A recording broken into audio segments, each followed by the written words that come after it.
cambio de tiempo y su repercusión en personas con diabetes. ¿Efectivamente el cambio de las condiciones del tiempo afecta a las personas con diabetes?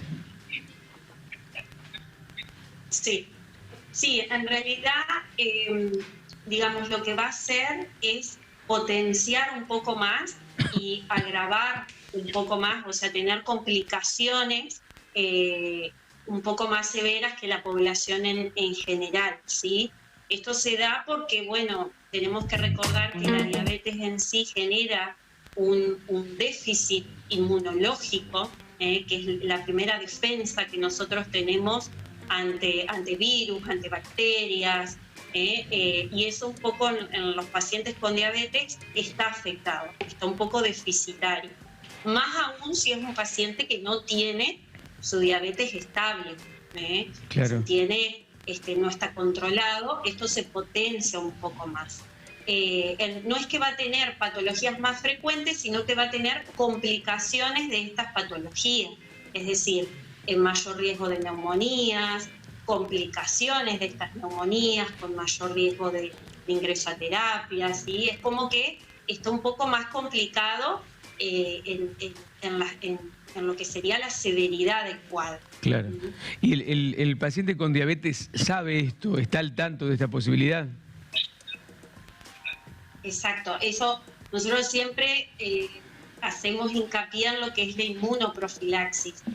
Siempre recordarles, digamos, que son pacientes de riesgo. Vos te acordás que con el tema del COVID, uno de los principales motivos, digamos, de que dejaban de trabajar, no podían ir a trabajar, estaban bajo un protocolo de factor de riesgo.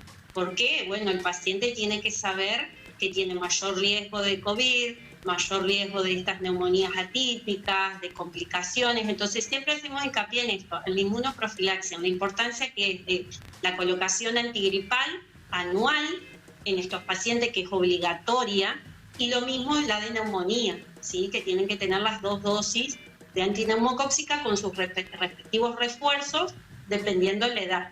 Y obviamente la vacuna COVID, ahora que se agrega, con las 4 dosis, justamente por esto. O sea, siempre en consultorio uno trata de recordarle esto, que es la importancia de que estén protegidos, ¿no? Recién ahora, con esto de la vacunación completa, uno es como que se permitió que vuelvan a los trabajos, pero son factores de riesgo, digamos, es una persona de riesgo. Recién hablábamos del tema del frío, un poco focalizado en lo que estamos transitando ahora, pero ¿el calor también puede tener influencias? Sí, a ver, puede tener influencias, pero en menor medida. Se dice que por ahí vamos a tener una mayor incidencia de diabetes con cada grado centígrado que baje de temperatura. Se ha visto en determinados estudios que a medida que baja la temperatura tenemos mayor incidencia de diabetes. Y esto en los últimos años se ha visto más con el tema del COVID, que han aparecido personas que antes no eran diabéticas y de repente por un estado inflamatorio generan esta diabetes, que a veces es transitoria, que es una hiperglucemia a veces simplemente por estrés, pero en muchos casos se ha visto debut y quedan ya pacientes diabéticos, digamos. Qué notable. Lo hemos visto mucho más. Qué notable eso. Y una persona con diabetes ya diagnosticada y transitando, a pesar de todas estas cuestiones, puede desarrollar una rutina normal, ¿no? Totalmente. Hoy en día no es como antes. Claro. Hay cada vez avances, ha avanzado muchísimo. Por eso nosotros decimos personas que viven con diabetes, porque hoy podemos vivir con esta diabetes y cada vez se vive mejor, ¿sí?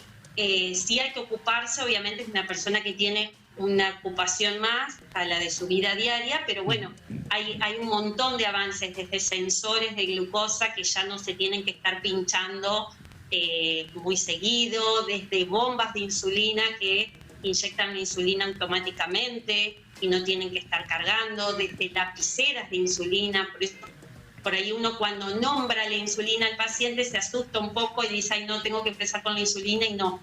La realidad es que hoy vienen unas lapiceras, que es como una lapicera ya precargada, es decir, el paciente ya no carga más la jeringa, sino que eso ya tiene una aguja microscópica y ya directamente el paciente sabe la dosis, se inyecta y eso es sin dolor, no le genera dolor.